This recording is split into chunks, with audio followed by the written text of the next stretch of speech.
પણ અત્યારના છૂટાછેડા મેં કેવા જોયા છે ખબર છે? મને નથી ખબર તમે જોયા છે કે નહીં, પણ હા, અત્યારના મેં છૂટાછેડા એવા જોયા છે.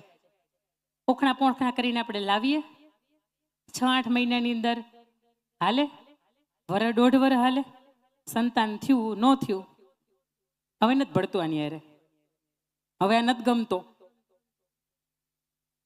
હવે અહીંથી છૂટું કરી નાખવું છે. કારણમાં કાંઈ ન હોય, રાઈનો પહાડ તમે બનાવો ને, આવું આવું કારણ હોય. અહીંયા બેઠા છો ને, સાંભળજો, અને કદાચ એકાદાને જો લાગુ પડતું હોય તો પ્રેમથી માથે ઓઢી લેવાની છૂટ. હવે નથી ભળતું, કારણ એટલા બધા મોટા હોતા જ એ કારણનું સોલ્યુશન આવી શકે, હસતા મુખી આવી શકે. પરિવારની અંદર 5 વ્યક્તિ બેસીને બેસાડે ને તો એ સોલ્યુશન એનું આવી શકે, પણ છતાં એવું છૂટું કરી નાખવું છું. શું કામ એને ખબર? 15 લાખ, 20 લાખ, 25 લાખ, 35 લાખ આ દેખાય. એ માણસ છે ને એની કરતા 30 લાખ 35 લાખની કિંમત વધારે હોય, એ આપી દો એટલે તમે નું છૂટા. હજી તો અહીંયા આપ્યું ન હોય ને, પેલા ઘર ઘણું બીજી જગ્યાએ કરી નાખ્યું હોય. ત્યારે મને એમ થાય કે એને જવાની ઉતાવળ હતી, અહીંથી છૂટું થવાની ઉતાવળ હતી, કે 30-35 લાખ લેવાની ઉતાવળ હતી. આપણે 2 હાથ જોડીને મારે કહેવું છે, પત્ની તરીકે સાસરિયામાં નથી સચવાતા, અથવા તો નથી રહેવું, કોઈ પણ રીઝન એવું છે કે જેમાં તમે સાચા છો, હાલો તમને માયના મેં સાચા છે, વયું જવું છે ને, એ પરિવારને દુઃખી કરીને ક્યારેય ન જવાય, એ પરિવારનો ક્યારેય ટકો કરીને ન જવાય. આ તો બહુ ગુજરાતી ભાષાની વાત છે. અને એ પરિવારની અંદર આપણે આવ્યા હતા અને 5-15 લાખનું જો લાવ્યા હતા ને, તો જ 5-15 લાખનું લઈને જવાય. બાકી તમે જે કબાટ લઈને આવ્યા હતા ને, એ 3 વર્ષ પછી કબાટની કિંમત 15,000 નથી રહી. એટલે છૂટું કરવા માટે દીકરીને કદાચ એમ ન થતું હોય કે આપણે 30 લાખ લઈ લઈ, 35 લાખ આપો તો છૂટું થાય એમ. કદાચ તમારા દીકરીના પિતાશ્રીને કે એમના મમ્મીનું જો એવું કહેવાનું હોય ને કે ત્યાંથી 30 લાખ રૂપિયા કાટલું ઘરેણું પાછું આપે તો જ આપણે છૂટું કરવું. સાહેબ 2 હાથ જોડીને મારે મા બાપને એવું કહેવું છે કે પ્રશ્નો જીવનની અંદર ઘણા બધા આવે, ઘણા બધા આવે. તમે તો રામ યજ્ઞ બેસાડ્યો છે ને, જ્ઞાન યજ્ઞ બેસાડ્યો છે, રામને કેન્દ્રમાં રાખીને વાતને કરી છે. આવું મારા સીતાજીના જીવનને તમને દુઃખ ગણાવાતા. રામાયણની અંદર એ વાતનો ઉલ્લેખ છે, સીતાજીએ મિથિલાની અંદર દુઃખ નહોતું જોયું અને વિશ્વનું શ્રેષ્ઠ કુળ જોયું હતું. મિથિલા કનકન ખીલા, જમાઈ રાજા રામ મિલા. કેવું મજાનું ઘર, કેવું મજાનું કુટુંબ, કેવી મજાની પ્રતિષ્ઠા, અને રઘુવંશનું 40મું સંતાન એટલે પ્રભુ શ્રી રામ રાઘવેન્દ્ર સરકારની યારે જેમના લગ્ન, એમના અર્ધાંગના અયોધ્યાની અંદર આવીને પળનું સુખ નહોતું જોયું. દુઃખ દુઃખ ને દુઃખ, અને મિથિલાની અંદર માત્ર સુખ સુખ ને સુખ. 7-8 વર્ષની એ વયની અંદર શિવજીનું ને પરશુરામનું આપેલું એ ધનુષ છે એ ભાંગી નાખે ધડ કરતું. એના પિતાશ્રીને સમજાઈ ગયું હતું કે સામાન્ય સ્ત્રી કે સામાન્ય દીકરી મારે આંગણે નથી, આ એવી દીકરી છે કે એનું ભાગ્ય હશે ને, એ ક્યાંય કેટલાય યશ ગાથાઓ ગાશે ને વર્ષો, તો એ યશ ગાથાઓ એની ટૂંકી નહીં થાય. આવું વિશેષ એનું વ્યક્તિત્વ હશે, આવું વિશેષ એનું જીવન હશે. અને મિથિલાની અંદર પોતે 4 બહેનોની સાથે સીતા, ઉર્મિલા, માંડવી ને શ્રુતકીર્તિ, 4 બહેનો એટલા જાજરમાન રીતે રહ્યા કે સ્વયંવરની અંદર રામને પસંદ કર્યા.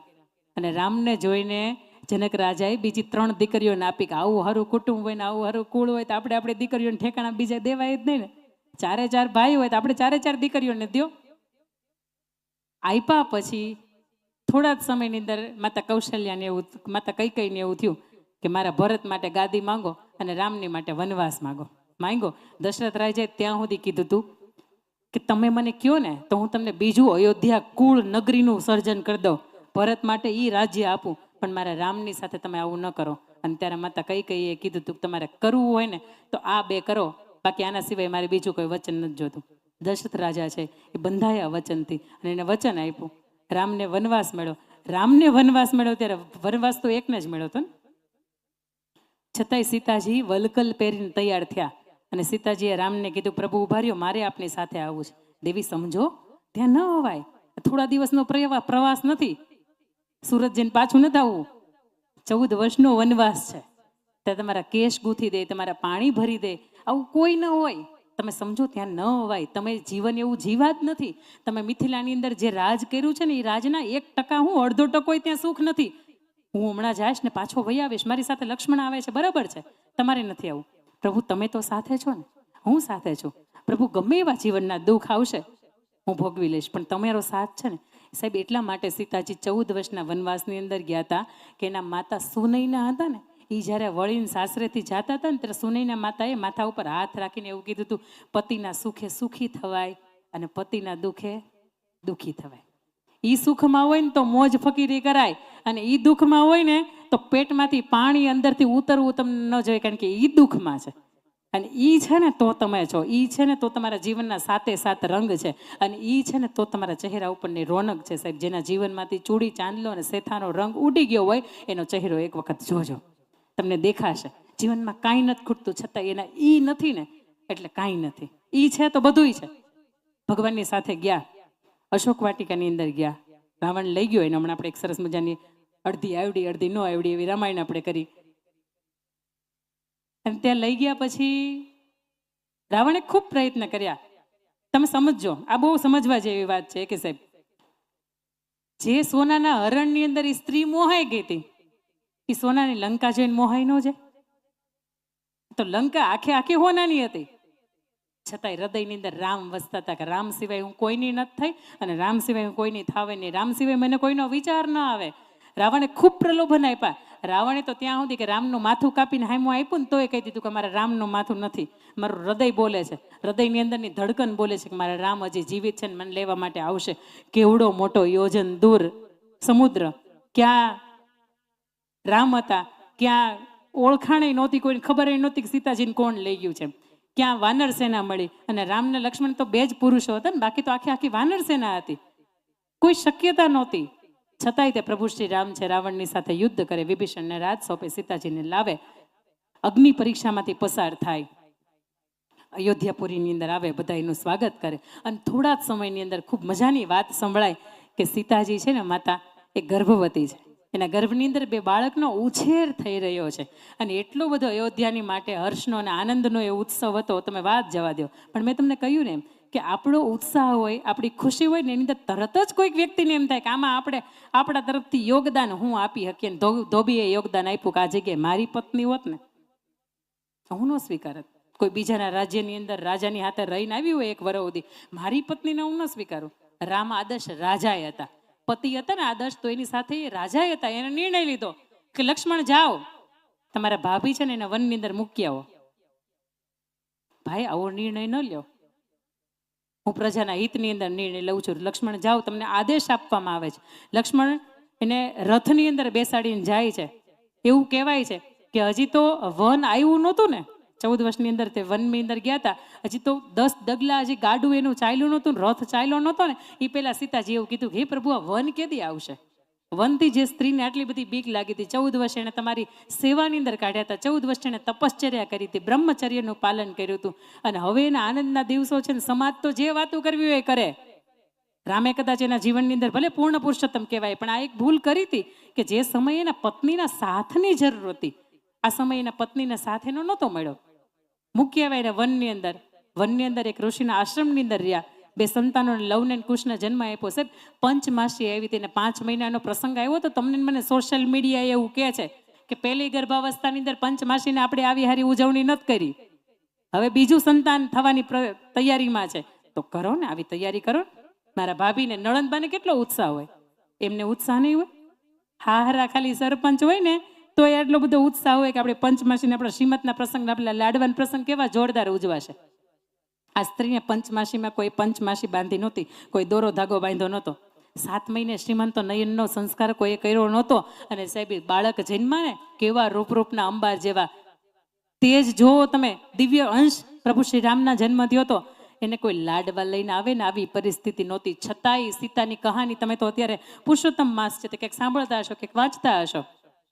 અને એક સીતાની કહાનીની અંદર સીતાજી પોતાના સંતાનને એટલા બધા તેજોમય, એટલા બધા બળશાળી અને એટલા બધા તેજસ્વી કરીને એક જ વાતનો એ સતત વાત એના બંને સંતાનો સામે કર્યા કરે કે તમારા પિતાશ્રીથી વિશેષ કોઈ જગતની અંદર કોઈ સત્પુરુષ નથી, તમારા પિતાશ્રીથી વિશેષ કોઈ બળવાન નથી, અને તમારા પિતાશ્રીથી વિશેષ કોઈ પૂર્ણ પુરુષોત્તમ નથી. તમે એના વંશજ છો, તમે એના સંતાન છો.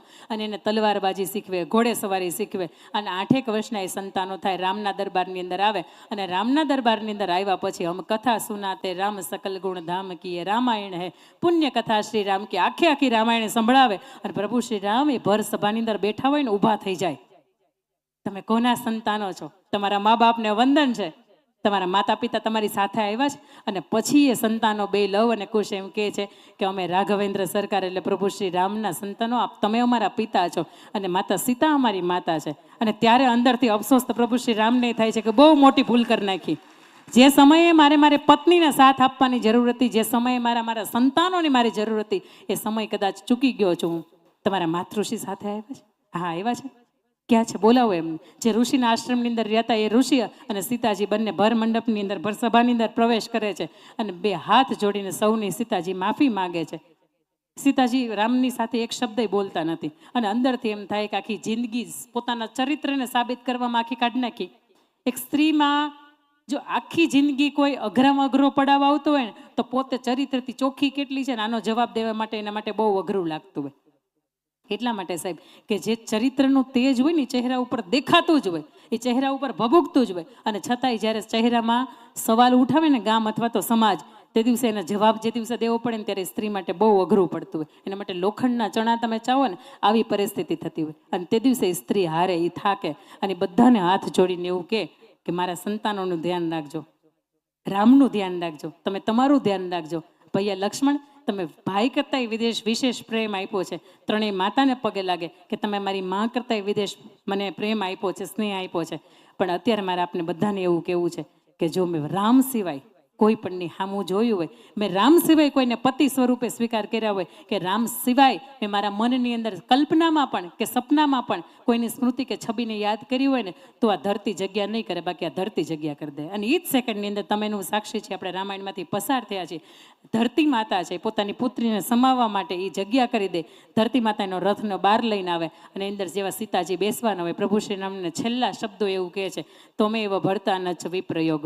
જન્મો જન્મ મળો ને તો તમે જ પતિ સ્વરૂપે મળો, તમે ન મળવાના હોય તો મારે આ સ્ત્રી તરીકેનો જન્મ લેવો નથી. સાહેબ, સીતા તમને મને શીખવે કે જીવનની અંદર સુખ અને દુઃખ તો આવે, પત્ની બન્યા પછી 1000 દુઃખ આવે, પણ આમાંથી તમે અનંત ગણા દુઃખમાંથી પસાર થઈ જાઓ ને ત્યારે સાહેબ દુહામાં, ત્યારે તમે શ્લોકની અંદર કંડારાઈ જતા હોય. શ્લોક સુંદર મજાનો આપણા શાસ્ત્રોની અંદર શ્લોક લખાયો છે કે અહલ્યા દ્રૌપદી સીતા તારા મંદોદરી તથા પંચકન્યા સ્મરે નિત્યમ મહાપાતક નાશમ. દુનિયામાં તમે ગમે એવું મહાપાપ કર્યું હોય, અહલ્યા દ્રૌપદી સીતા વાલીના પત્ની તારા અને મંદોદરી રાવણના પત્ની, ખૂંખાર રાવણની તો આપણે તમે નામ દશાનંદને હળગાવીએ દર વર્ષે, છતાં એના પત્ની તો કઈ પૂજાવાના એનું નામ લેવાય. 5 સ્ત્રીની પતિવ્રતા ઉપર તમે એને પૂજન કરો, એની અર્ચના કરો, કે એક વખત એનું નામ લ્યો તમે સવારે સાંજે યાદ કરો, તો તમે તમારા ગમે એવા મહાપાપ હોય ને સાહેબ એમાંથી પણ તમે મુક્તિ પામો છો.